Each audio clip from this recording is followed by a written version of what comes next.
নমস্কার বন্ধুরা, আজকে একটা ডাল যেটা বেশ অপ্রচলিত, ঢাকা বিক্রমপুর জেলার এক পরিবারের থেকে শেখা। খুব সিম্পল, কিন্তু আমার মনে হয় না এটা খুব একটা প্রচলিত এখন বলি। তো আমরা এটাকে ফোড়নটা দেব শুকনো লঙ্কা,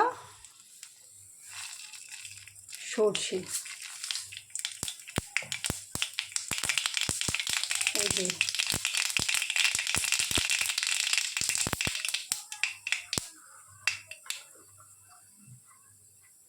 এবারেতে দিচ্ছি সজনে ডাঁটা।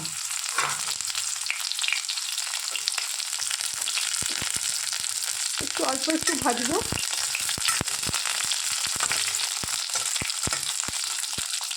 এই মেঘলা দিনে একলা ঘরে থাকে না তো মন, কবে যাব কবে পাবো গো তোমার নিমন্ত্রণ।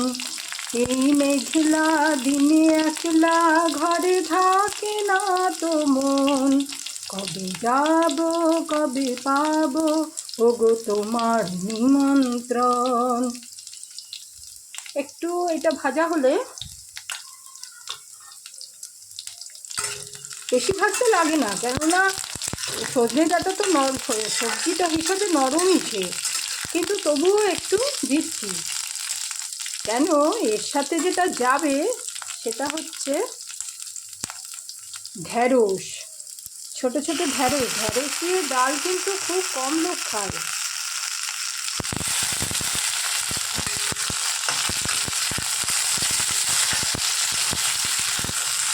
এটা একটু ভাজবো।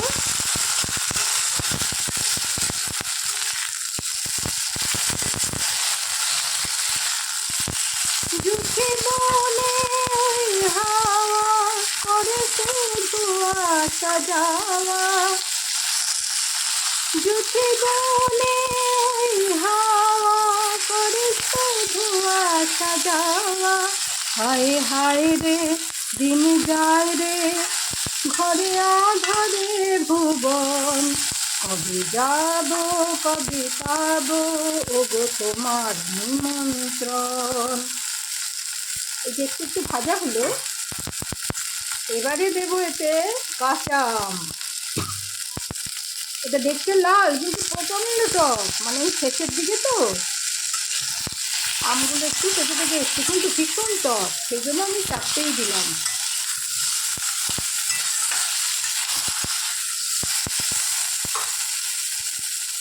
এবার দেবো হলুদ,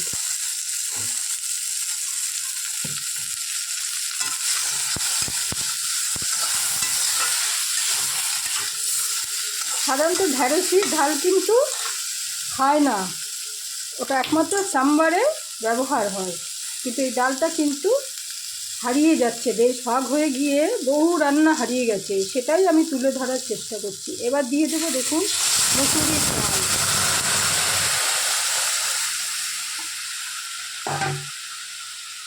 এবার এটা এক ফুট হলে এবার আমরা দেব নুন।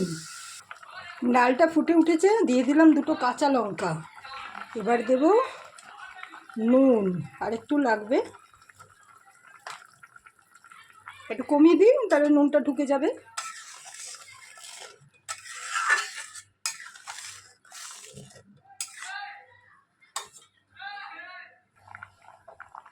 এই মেঘলা দিনে একলা ঘরে থাকে না তো মন। চারিদিকে না বেশ মেঘ মেঘ করেছে, তো আপনারা এই ডালটা করে খাবেন, সাবস্ক্রাইব করে দেবেন। এই যে একটা অপ্রচলিত ডাল ঢ্যাঁড়স দিয়ে, সেটা খেয়ে কেমন লাগলো আমাকে জানাবেন।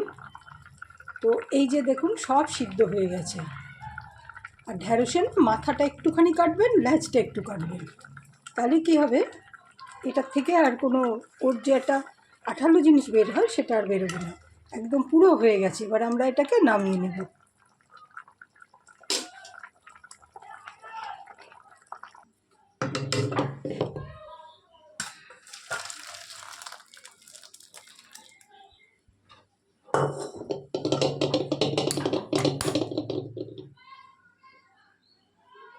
ঢ্যাঁড়সের ঢাল। এটা ডালটা আপনারা গরম ভাতে অবশ্যই খাবেন এবং আমাকে জানাবেন।